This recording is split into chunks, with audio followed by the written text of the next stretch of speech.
I'm the only leader of a national party right now in this election in Canada who is doing podcasts. The only one. Very special guest with me, Mr. Maxime Bernier, the leader of the People's Party of Canada. Why the independence is more popular in Quebec now? Because of Trudeau, because of mass immigration. Mm-hmm. That's why I'm saying to Canadians, we are the only real other option. If mass immigration is important for you, if you want to have a smaller government that will respect provincial autonomy and your freedom, I'm telling you, viewers, go on our website, read our platform. If you like it, I hope you'll support us. If not, like I said during that podcast, I won't change. The goal of the Conservative and the Liberals is to be in power. And after that, they're going to do everything to stay in power. It's not about policies.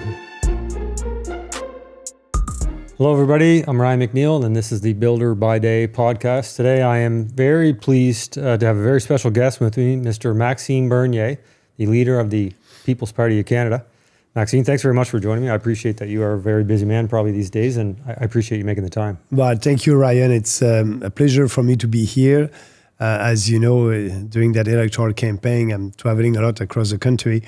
But we decided, my team, to do a lot of podcasts. Mm-hmm. For me, that is a new way to communicate with Canadians. Mm-hmm. And when you said, that would be fun, you're in Halifax, if you can take an hour, sure. I said, why not? It's part of our strategy, being out there, speaking with people in real life, but also doing podcasts. So for it, I think that people like long format, and so that's why I'm here, and I'm very pleased. That's good. No, I appreciate that very much. Could you, perhaps just as a Cole's Notes, kind of a short version, could you just maybe, for anyone that's watching that's not familiar with the People's Party, could you just give us a bit of somewhat of a short history or background? Yes, actually.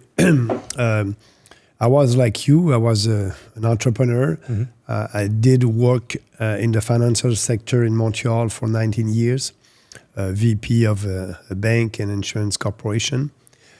And in 2006, I had a meeting with Stephen Harper, and Mr. Harper was looking for a candidate in Quebec. And I said to myself, okay, I said to myself, okay, I want to try that. I want to be part, because I believe in a smaller government. I believe in more freedom and deregulation. So I said, maybe you'll be able to do something. So I was elected as a Conservative in 2006. I was industry minister, and we did a big deregulation in the telecom sector. Prices for a cell phone went down, so that was very successful. And I had different position with Harper. So I was with him for 13 years with the Conservative. And in 2017, I did the leadership contest of the Conservative Party of Canada, and I didn't run for the leadership. So I didn't win with 49% of the vote. That was a tough time, because I thought that I'll be able to win that. But anyway, I tried to work with Andrew Scheer. He was elected in 2017, the leader of the Conservative. And after 15 months, I had a meeting with Andrew Scheer. And I wanted him to take some of our ideas, because, I had 49%, and my ideas for individual freedom, personal responsibility, respect and fairness, that was the 4 principles of my campaign for the leadership, with strong policies in line with these principles. So I said, we will have an election in 2019. We were in 2018. Do you have any ideas? How many of our ideas that you will put in your electoral platform? And he was very honest, and he told me, Maxime, I won't take any of your ideas for the next electoral platform for the Conservative Party of Canada. I said, why? They were popular. He said, yes, Maxime, your ideas were popular with the membership of the Conservative Party of Canada. But I'm running, me and Andrew Scheer, I'm running to be the Prime Minister, and your ideas are not popular with the general population. So I won't take any of your ideas. And that's why I resigned, and I said, this party is morally and intellectually corrupt. They don't want to promote real conservative ideas when they are not that popular. So we created the People's Party in 2018. with the same ideas, the same policies that I was running on during the leadership contest. And we created the party in 2018. We had our first election in 2019. We had 1.6% of the vote. Everybody was saying at that time, oh, that's the end of Bernier and the People's Party. But we did work hard, and we almost tripled our score from 2019 to 2021 with 5% of the vote.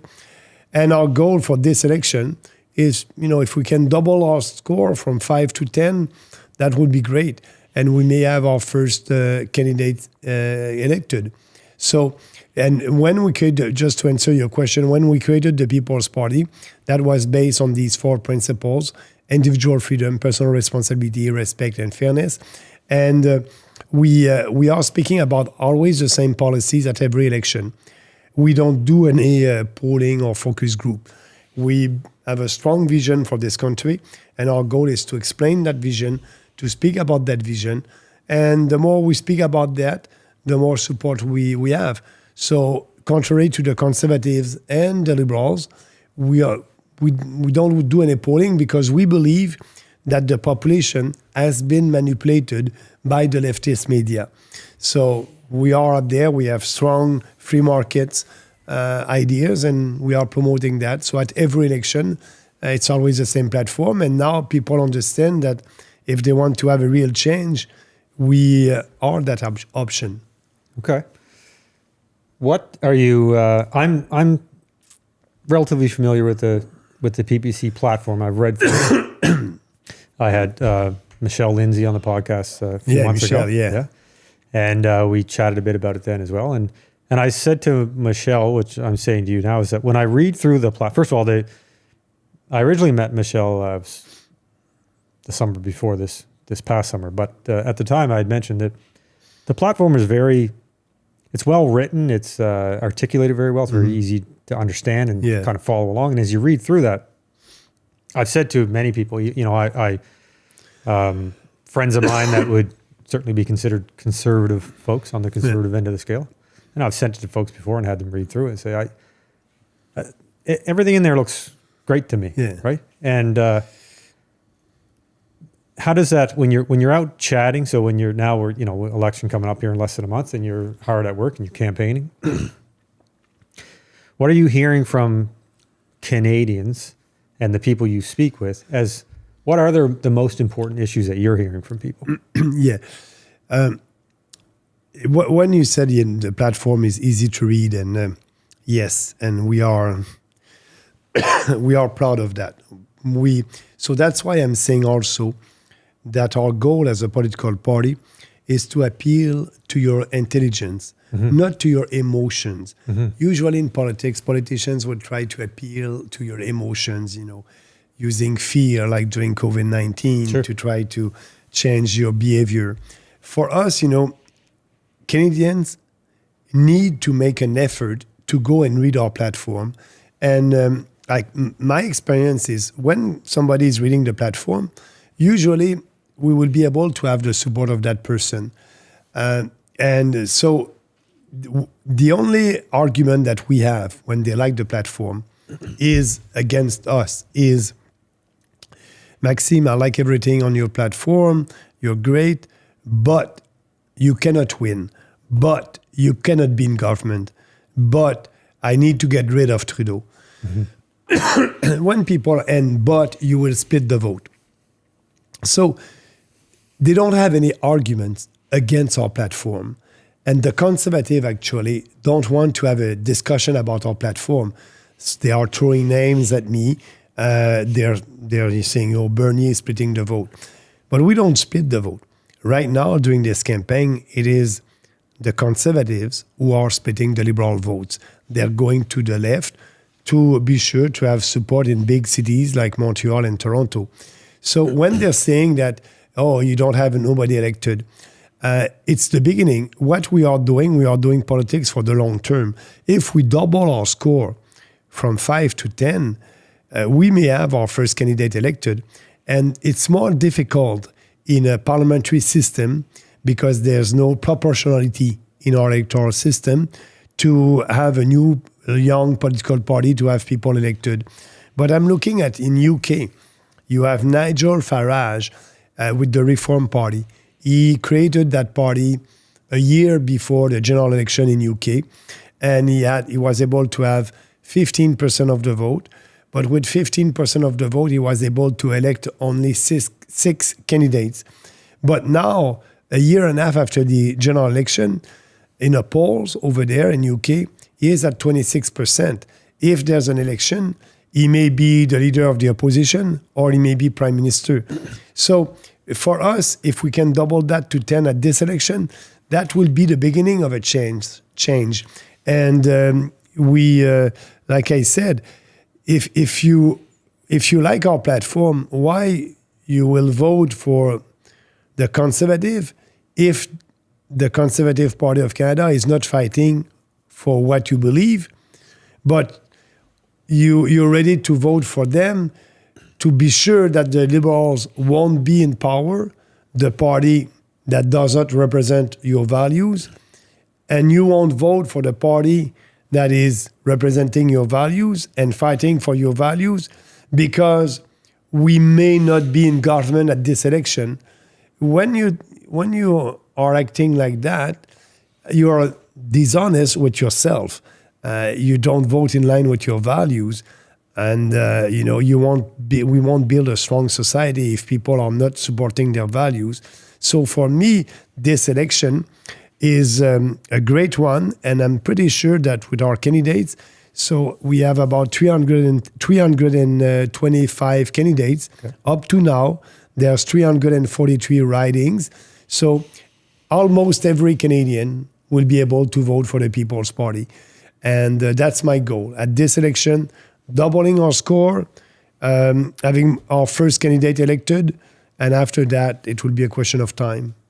So when you look at the folks who gravitate toward the People's Party and are drawn to the People's Party, when you're chatting with these folks, what are their, what would you say are their main concerns, or what is driving them toward the People's Party versus the concern? Because would it be safe to assume that the folks who are, I don't want to make this assumption, but would it be safe to assume that your targeting is not the right word? I don't like using targeting, but because I can't come up with a better word than targeting, are you focusing on the more rightward side of conservative folks? Like, do you understand what I mean? That's a good question.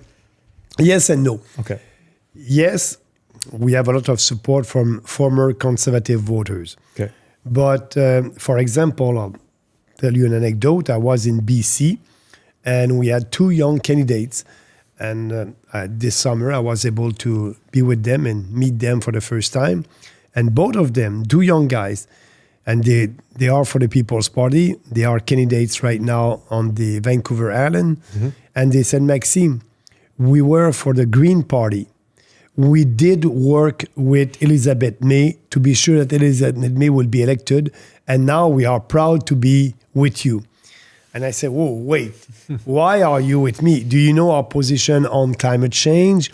Do you know that we won't sign the Paris Accord? He said, Maxime, we will be with you, and we are with you and stay with you because of that. We understand now that you must create wealth before redistributing it. And my goal is everybody, like the environment, I want everybody to be able to have, for example, solar panels for their house. But if they don't have the money to pay for it, it won't happen. Right. So your platform is, creating wealth and with a smarter government and more freedom. And I'm okay because people will be able to invest to protect the environment. And your position on climate change, we know that there's no emergency there, and you won't spend money to achieve a goal that won't save the planet. And so we understand that. That's why we are with you. So what I'm telling you is we have people coming from the Green, the NDP, but we don't do any survey. What is the biggest majority of our supporters? Maybe former conservative, because if you look at the data, we had 5% of the vote in average all across the country at the last election. But only in Alberta, in the province of Alberta, we had 10%. Okay. So we have maybe a little bit more supporters coming from the Conservative, but also we have supporters coming from all these different political parties. And also when I'm traveling and meeting people who are telling me, Maxime, I never voted at the federal level. I'm voting at the provincial level, but at the federal level, I don't like the politics over there, but I will vote for the first time. So we have people who are fed up with what's happening at the federal level, and they're saying, they're all the same. Bernie is different, and I may try him. So if we can have these non-voters, that will help us a lot, because there's 40% of the population who didn't vote at the last election. So imagine if we have only half of that, we'll be at 20%. Yeah, that would be huge, of course. Yeah. What do you, if you had to, this may take a bit of time to run through, but,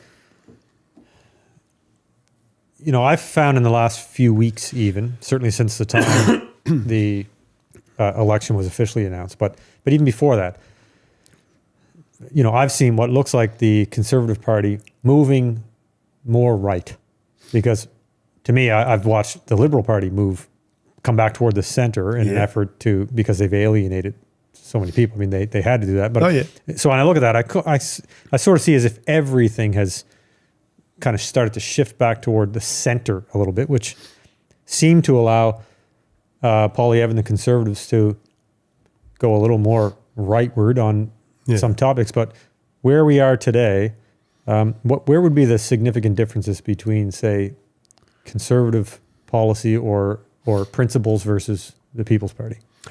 So you're right about the fact that the Liberals are going more to the center. And that's why, for Poilievre right now, it's a little bit more difficult during this electoral campaign, because he was well known to be against Trudeau and against, Trudeau's policies. But now Carney said he won't impose a carbon tax. Poilievre wanted an election on a carbon tax. It won't happen. So, and Carney is going a little bit economically, a little bit more to the center. But from our difference between us and Poilievre, for me, Poilievre is at the left. For example, climate change. Poilievre and Carney have the same policy on that. They will sign the Paris Accord. They won't impose a carbon tax, but they will impose more regulations on businesses, and they will do everything to achieve the targets that we have in the Paris Accord. And they're okay with the net zero in 2050. Net zero, it's no CO2, green gas in 2050. But for both of them, CO2 is a pollutant. For us, CO2 is a gas essential for life. That's the reality. CO2 is food for plants, and there's no problem with CO2. So on the climate change, they're the same. On the war in Ukraine, both of them were pro-war. And now it's time for peace. President Trump tried to have a peace deal with Ukraine and Russia. We said since the beginning that we must not be part of that war. And Trudeau sent $20 billion there. Poilievre wanted him to send more. So the war in Ukraine, climate change, and mass immigration. Mass immigration, Poilievre, at least he put a number on the immigrants. He said 250,000 a year. But 250,000 a year new foreigners in Canada, that's the beginning, because you have to add the non-permanent residents, the international students, the temporary foreign workers, the refugees. So over 3 years, it will be about 1.5 million foreigners in our country. And the Liberals are for the status quo. So both of them, Liberals and Conservatives, are for mass immigration. When you have 70% of the population who's saying, no, enough is enough. We are the only party that is saying we'll have a moratorium, a pause on immigration, because we have all these problems to solve because of mass immigration. So on mass immigration, that is for me the most important challenge that we have. Look what is happening in Europe, in France with Marine Le Pen, in UK with Nigel Farage. They are all fighting to end that mass immigration in their country. We see the impact of mass immigration. They are losing their social fabric in UK, in Germany, in France. And here in Canada, that's the beginning. Mm-hmm. And we want to stop that right now. But Poilievre and Carney are the same about it. I can go on taxes and big deficit. Both of them will, cut some taxes to us. But both of them will do that by borrowing money. And the deficit, it's not important for them. If you're a conservative, usually you want to be fiscally responsible, but they are not, Poilievre and Carney. So for us, you can balance the budget in 1 year, and after that, with the surplus, you lower taxes. But for them, they're doing that right now. And Poilievre and Carney are okay with a deficit for the next 3 years. What that means when you have a deficit, it's the taxes, the deficit of today is the taxes of tomorrow, or the inflation of tomorrow. So we will pay for that tax reduction by more taxes tomorrow or with more inflation tomorrow. So it's not responsible. So what I'm telling you is we are very different, and Poilievre is like the Liberals on the most important issues. So that's why I'm saying to Canadians, we are the only real other option. If mass immigration is important for you, if you want to have a smaller government that will respect provincial autonomy and your freedom, we are there. But that's why right now, Poilievre is not doing well in that campaign, because people look at it and it's okay. You're the same on all these policies. You're a liberal light. I would prefer the real liberal, and I would go for Carney. The population is telling that to Poilievre right now. Do you think the polls are accurate? Yes and no. Yeah. But for us, we're supposed to be at 2%, for example. Mm-hmm. But they don't put our name in the major polls. They put others. And I can tell you, I can feel that momentum when I'm traveling. People out there, we're very active on social media. We have our candidates that are campaigning. So I think that right now we are more than 2%, us personally. And that's why my goal to the 10% is doable. We still have 4 weeks of campaigning. But if you look at, I know that it is a tight race between Poilievre and Trudeau. But Carney. Carney, yeah. Poilievre and Carney. Mm-hmm. And also, usually people will decide the last week of the election. Sure. So the polls right now can show Carney in advance, and some people won't answer. They don't want to answer. Usually the last week after the debates, you have 2 national debates in English and in French. Usually after that, people are more ready and they will express their real point of view. But now, I believe that we are not at 2%, and maybe Carney is not so high in the polls actually right now. Mm-hmm.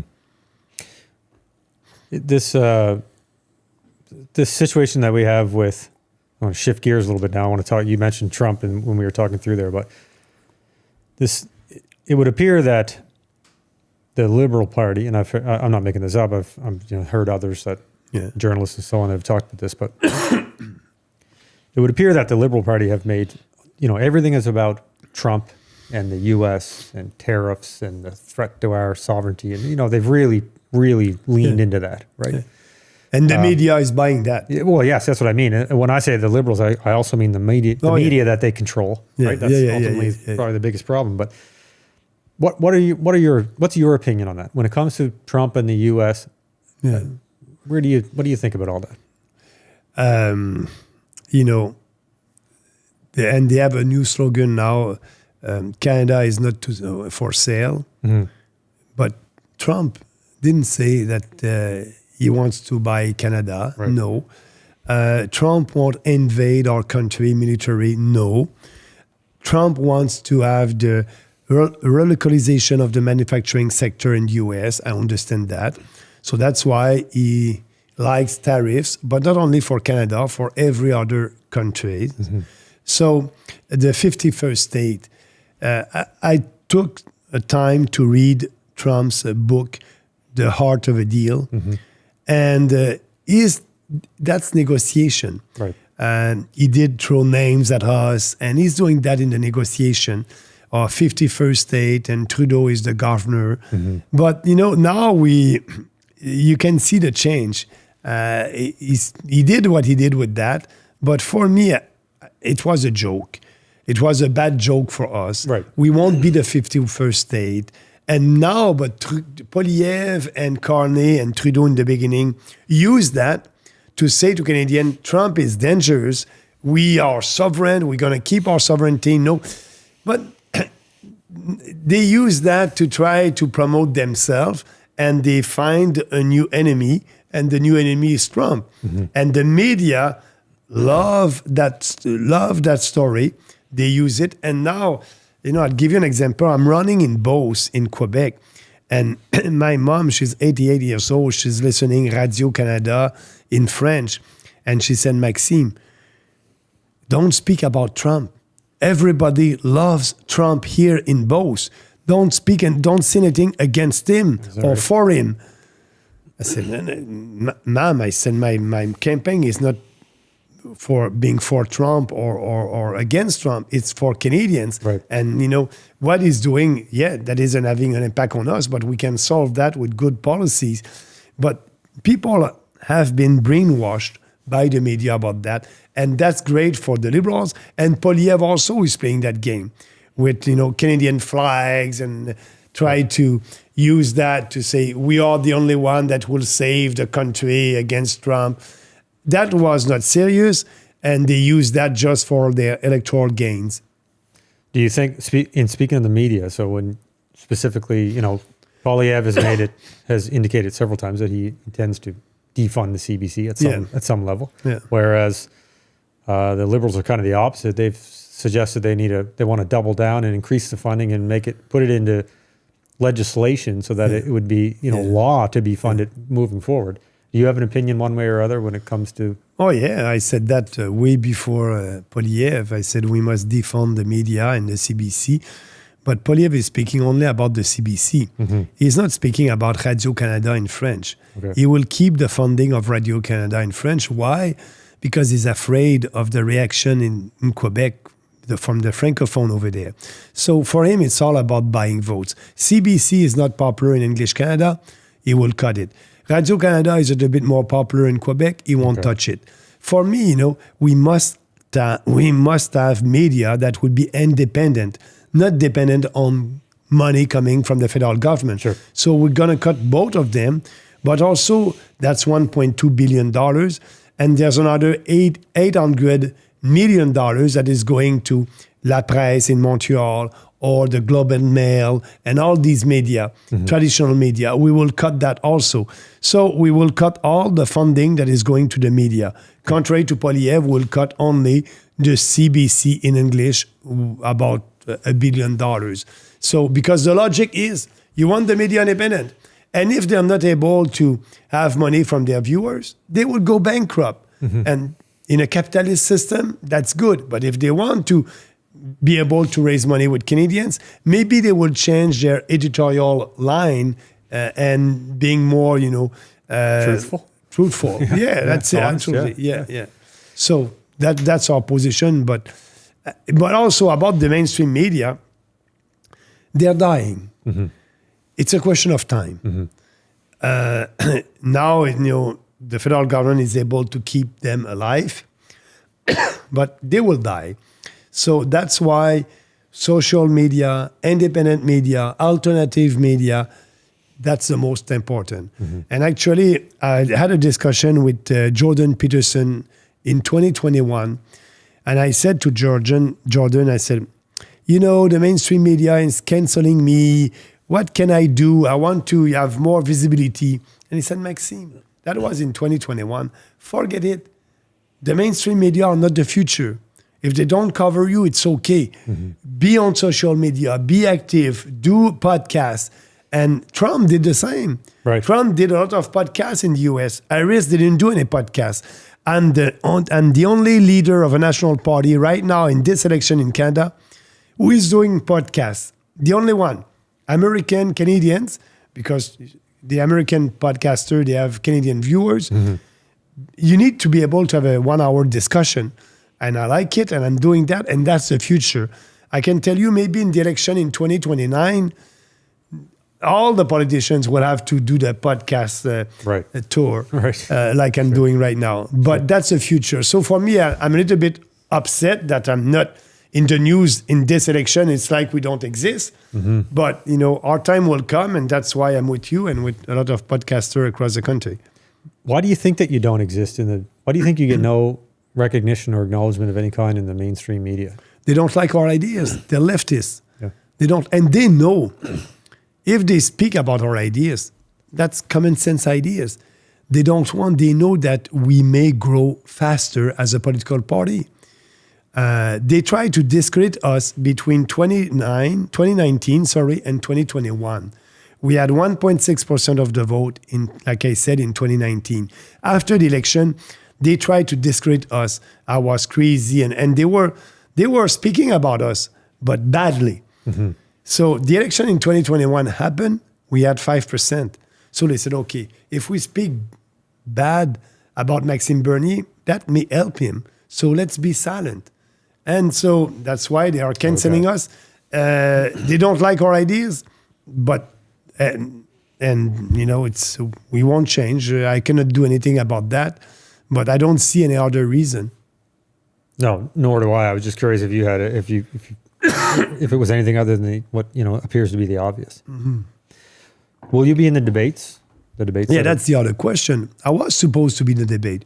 In 2021, they said, for Bernier, you need to have 4% of the vote at the previous election. They said that in 2021. At the election in 2019, the previous election, I had 1.6. So I was not able to participate. Okay. And so last summer, in August of 2024, we received a call from the Leaders Debate Commission and the director in charge of that Leaders Debate Commission.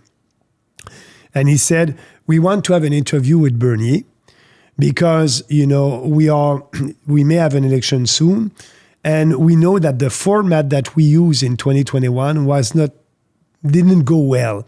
So we want to have the inputs of every leader. And my team said, Maxime was not there in 2021. He said, yes, but he may give an idea what would be the best format because he will be there at the next election. You had 5% of the vote and we were asking for 4%. So that's why we want to speak with Bernier because he will be there. But what they did, couple of weeks before the election, they came with a new press release and new criteria to discredit us. So because they don't want us, and they have some pressure also coming from the conservatives, at the board, the board of that Leaders Debate Commissions, there's 2 former conservative MPs. So I'm pretty sure that they're putting pressure on the civil servant working for the commission to be sure that they will exclude us. So now that criteria is not good anymore, and now we have to follow 2 criteria. The first one is to have at least 310 candidates on 343. Like I told you, we have about 325 candidates. That's done. The second one, they're going to play with that to exclude us. We need to be at 4% in the polls 28 days before the elections on average. That means they can take a poll that is giving us 1%, and if we have a poll that is giving us 4.1, our average will go down and we won't be there. Actually, they did that in 2021 to exclude us. They said, oh, that's a new criteria. And at that time, we were at 8% in the polls, 28 days before the election, but they took a couple of polls that were giving us 1.2, 1%, and our average went down to below 2%, 4%, sorry. So they will do the same thing. So answering your questions, we have a little chance to be able to participate.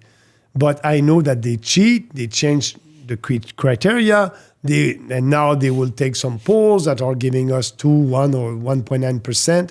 So I don't think, and I don't trust them. I don't trust that. I don't trust that commission anymore. Well, I hope you get the opportunity to be in the debate. I mean, has it been determined that you're not going to be? It will be tomorrow. Okay. It will be Tuesday. Tomorrow, they will come. They're going to say, "Oh, we did a lot of pollings, and Bernier is below 4%, so we won't participate." Okay. I'm pretty sure they're going to say that. Okay, that's unfortunate. I want to go back to the. I want to chat with you a little more on the thing that comes up often, which is the vote splitting thing. You know, the conservative folks say it, and I want to frame this in the form of. I'd like to frame it in the form of an analogy, but it's a kind of a crude analogy because that's just my own shortcomings of coming up with something that a picture I can paint for you. Okay. But I'm coming at it from a genuine place of somebody who I would put myself in the category of conservative people. Yeah. A conservative person who is looking at the People's Party and looking at the Conservatives and could go either way, if you think of it that way. But I look at it as an analogy, and I get that this isn't bang on for a number of reasons. It's not the right analogy, but just bear with me. Let me walk it through. Yeah. Imagine, I look at it as though we as the voters, we as the Conservative or People's Party voters. So in other words, I'm excluding the left. Okay. We, the voters, have these two parents. Yeah. We have Mom and dad. Mom and dad. Okay. Mom, the Conservative, dad, the People's Party. Okay. But standing at the door is somebody from social services or whomever it might be. Okay. And we don't want to go with them. Okay. Our first priority is I don't want to leave this house that I'm in. I either want mom to be in charge or dad to be in charge. But part of me thinks I'd like them to work together. Okay. Because I think I think us kids are better off if we have some of dad's influence. There's a couple. Right. I think we're better off that way. But again, the number one thing is that I don't want to leave. I don't want to go with this other group because that's terrible for us. I'm looking at the People's Party and yourself and I'm thinking, okay, I understand what you're saying. I understand that the Conservatives are not conservative enough in some cases. And I agree with you on things like foreign aid and foreign spending and Ukraine and the things you mentioned. But also part of me is kind of like, now's not the time, right? I don't want you guys to fight. I don't want you guys to fight about it. What I want is for you to acknowledge, look, I acknowledge that we share these things in common. We do have these things that we share in common. But this is where mom is not going far enough with it and we'd like you to go further. But what we don't want to be is completely split up to whereby this other entity is in control. Because I see it as what I'd like to see is, I mean, we can be frank here. Obviously, you've mentioned it would be great to get to say 10%. Yeah. But clearly, the People's Party are not going to be in power. I mean, At this election. At this election, right? So, knowing that, what I'd like to see as a conservative person, I want to see the Conservatives in power, but I also want to see some People's Party voices holding them to account. You know, so I want to see the People's Party have some seats. I want to see something anchoring further on the right because there's going to be no shortage of people pulling from the left. And so I always have a hard time getting my head around that, where it's like similar to how, you know, the NDP theoretically are supposed to be further left than the Liberals. Of course, Trudeau took the Liberal Party so far left that, you know, Jagmeet Singh and the NDP were like, well, what do we have left? You're as left as anyone's ever been, right? Yeah. But, you know, I just have a hard time getting my head around that. I sort of want, it's kind of like, I just want to put my arms around everybody. Can't we all just get along? Can't we all just come together until we get over this hurdle? I'll use your analogy, and I'm the mom, the PPC mom, and Polyev is the PPC, the conservative dad. Mm-hmm. So, and you're saying it would be great if the mom and dad can work well together to be sure that we will protect the house and everything will be okay. But mom told dad, Polyev conservative, you cheated on me. You cheated on me. I cannot have confidence in you.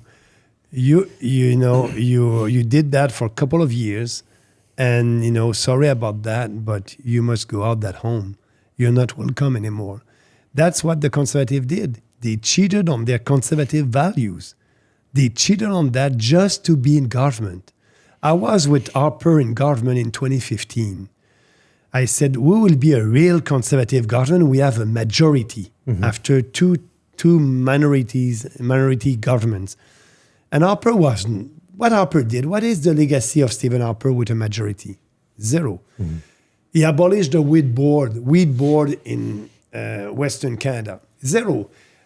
Trudeau destroyed all the legacy, Stephen Harper legacy, in 1 year. Harper wanted to be a good manager of a big fat government. Harper gave more money to Quebec in the equalization payments. He changed the equalization formula to be more generous. Harper was doing politics by survey and polling and focus group. I know I was part of that government. No legacy. Who's giving advice to Poilievre? Harper.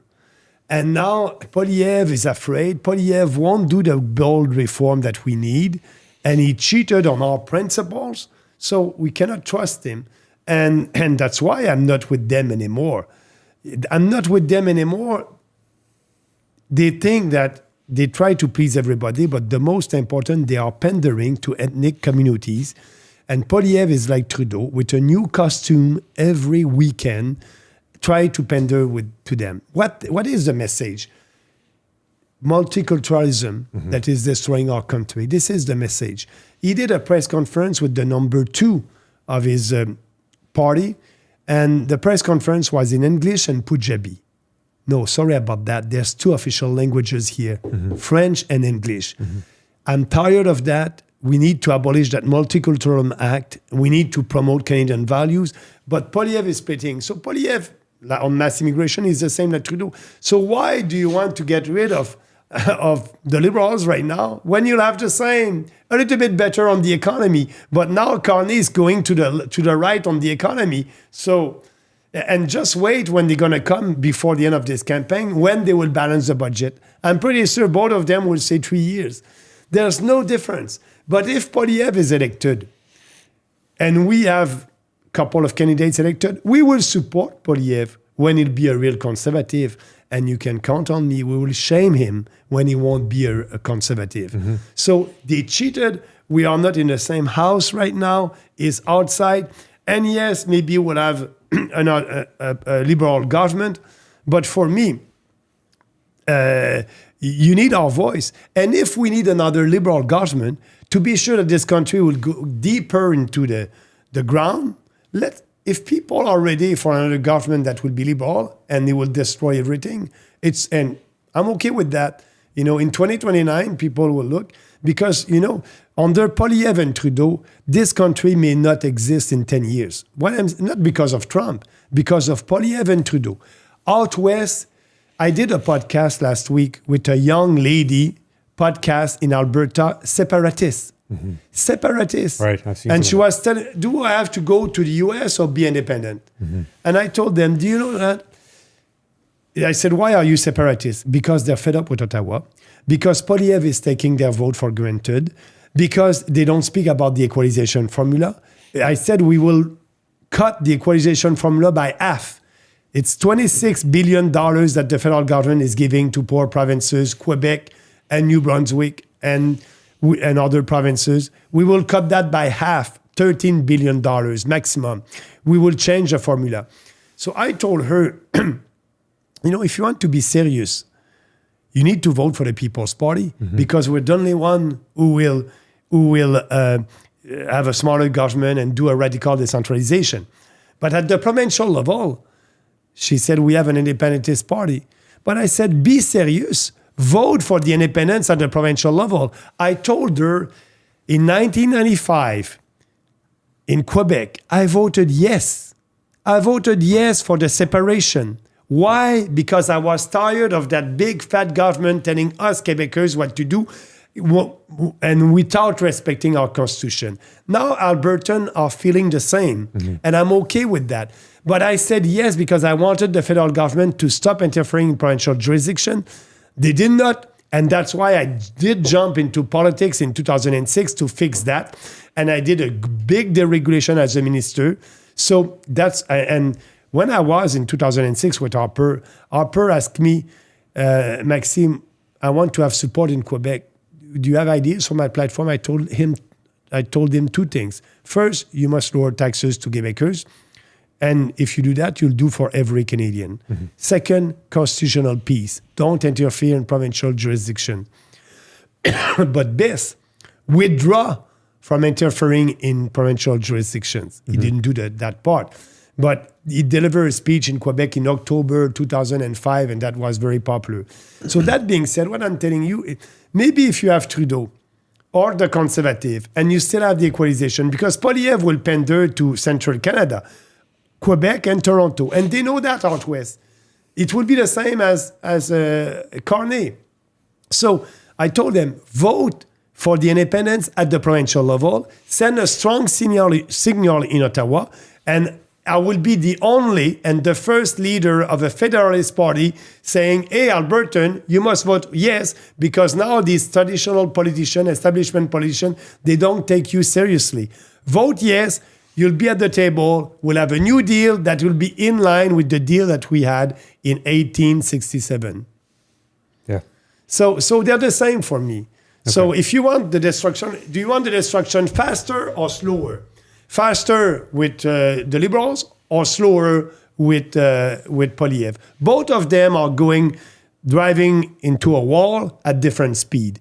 We are there watching that and saying, guys, if Canadians, you want that, okay. But we'll be there to save that country because we have the best ideas for everybody to be happy, Quebecers and also Albertan.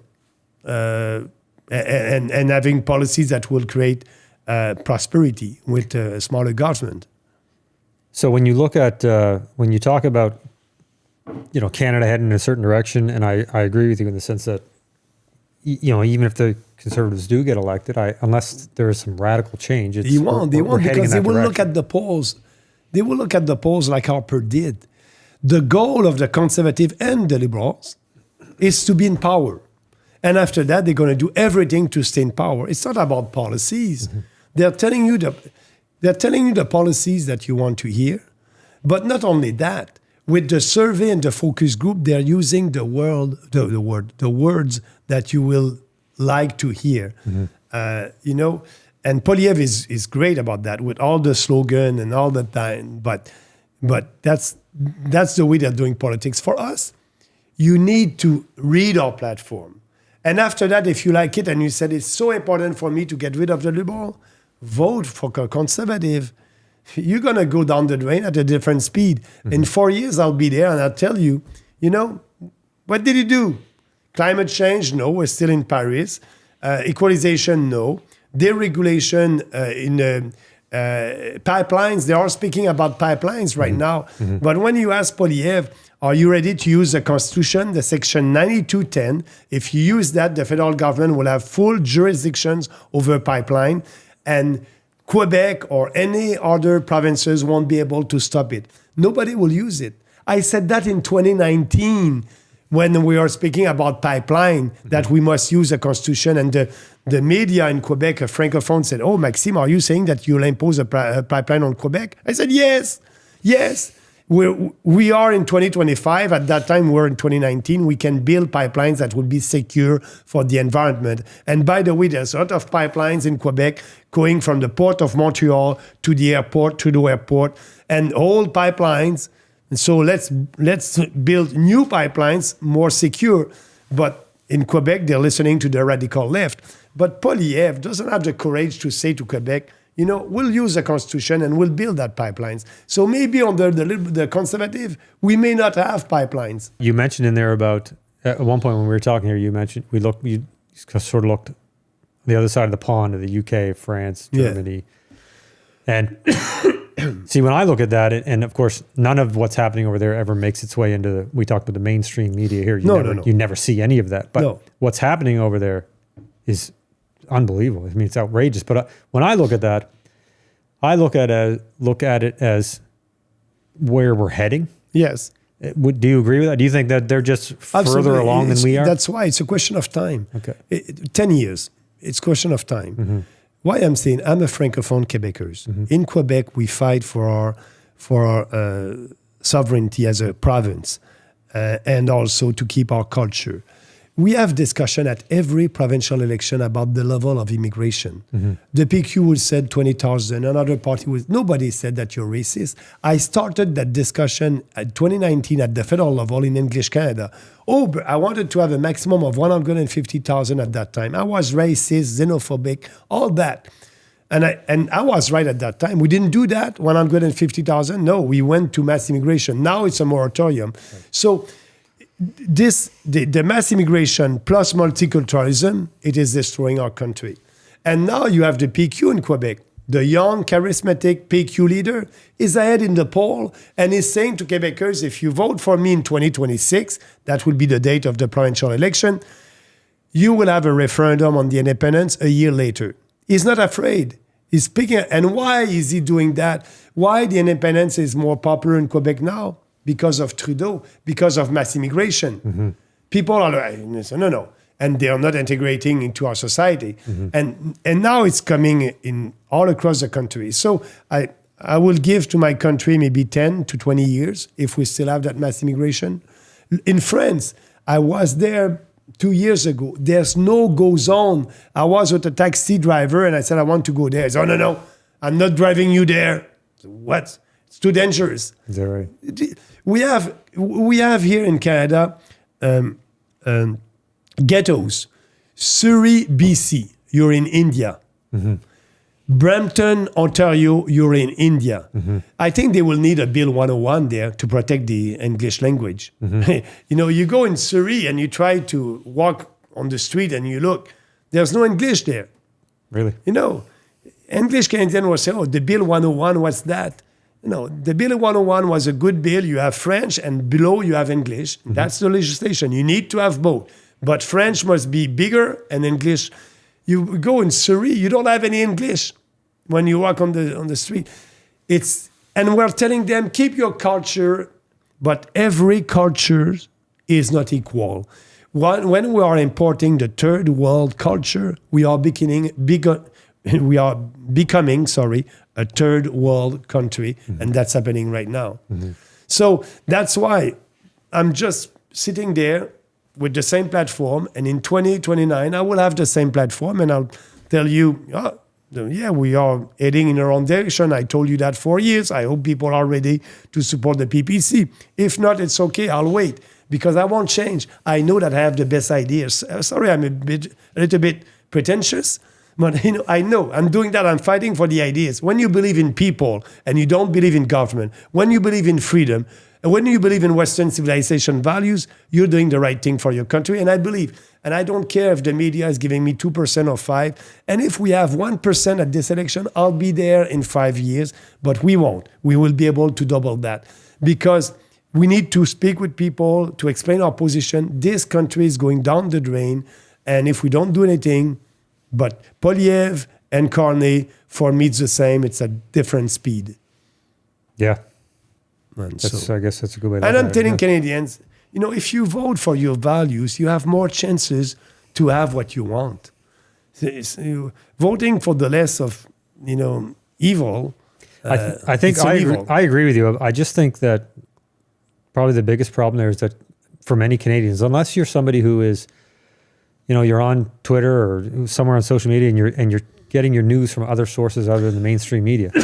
So many Canadians would be completely unaware, let alone what's happening, say in Europe, but even what's happening in their own country, like in Surrey, BC and Brampton, they would just be completely unaware of that. You're right about that. And that's why in my team, I'm not on TikTok. I was surprised, I'm 62 years old. I, travel a little bit. I've met a lot of people. And I was speaking with a guy of my age, and he was taking his news on TikTok. I said, what's that? and say, how come you're not on TikTok? And, young, and in our, if you look at the polls, we don't do any polls, but the public one, we have the most support in young male, 18 to 35 years old. We are at 15% of support there. And they told me they are all on TikTok. So yes, now I'm starting that. If you go on my TikTok account, we did the first 2 videos, but that's the future. So social media, TikTok, we are there. X, but young people are not on X. No, that's right. I think it's more of X is more of a Gen X platform. Yeah. They're more on Instagram, TikTok, right. And so we'll be there. And Trudeau is not on TikTok. Poilievre is not on TikTok. So, but being on TikTok, it's a little bit challenging for a politician. I'm not there to dance, I'm there to speak about my ideas, and to show the ideas, but also the men behind the politicians. And we want that to be serious, but also. We want people to look at our little videos that we will put on TikTok. But it's new, it's a nice challenge, and I hope that we'll be able to build, if we can have 1 million followers on TikTok, that will be great. Yeah. But we have a lot of followers on Rumble, on YouTube, on X, but we need to be out there because young voters are there and we are not there, and a lot of them, because they're not taking their news, some of them are just taking their news on TikTok. Right. They don't know that we exist. So we need to be there, and we will, and that would be fun. Yeah, that's good. Yeah, it's probably a good idea. Like I mentioned, I started this podcast only 6 months ago now, not quite even 6 months yet. Yeah. And before doing that, I had no social media. Personally, I had no social media presence, no TikTok, YouTube, nothing.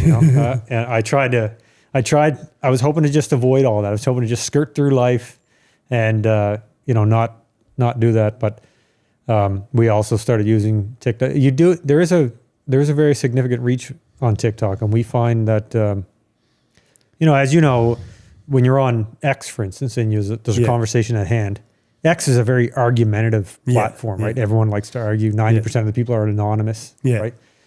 I do find though on TikTok, for what it's worth, that it tends to be a little less toxic, if nothing else, for lack of a better term. And Not that everyone's going to agree with you, but it tends to be a less nasty place, but a good place to get your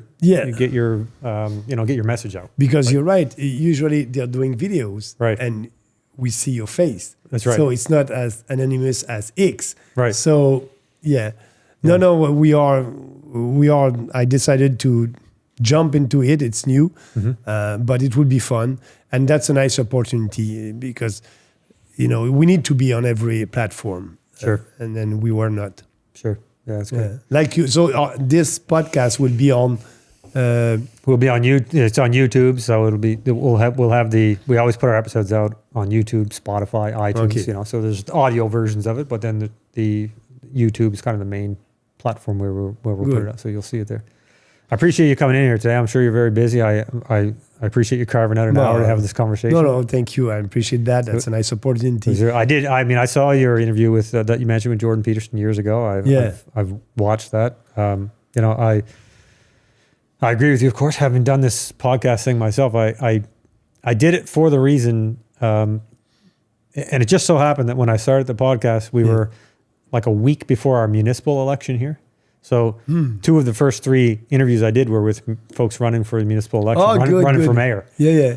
And then like 5 or 6 weeks later, we were in a provincial election, and now here we are a few months later again, it's federal election. So I didn't start the podcast to be a political podcast. I actually just wanted it to be more of a conversational, business owners, local people, local conversation. But because we've been living in this current state of elections, we probably have another month. But good for you, because also it's great because more people can, if they want to know more, that's a nice opportunity for them to know more about their municipal politics, provincial, and now federal. Yeah. But I'm telling you, viewers, go on our website, read our platform. If you like it, I hope you'll support us. If not, like I said during that podcast, I won't change. That will be the same platform in 2025. So I won't pander to you. I hope you'll like what I'm saying and vote for us. If not, it's too bad for me. Right. Well, very best of luck. Thanks very much. Thank you, Ryan. Thanks very Appreciate much. that. Nice to meet you.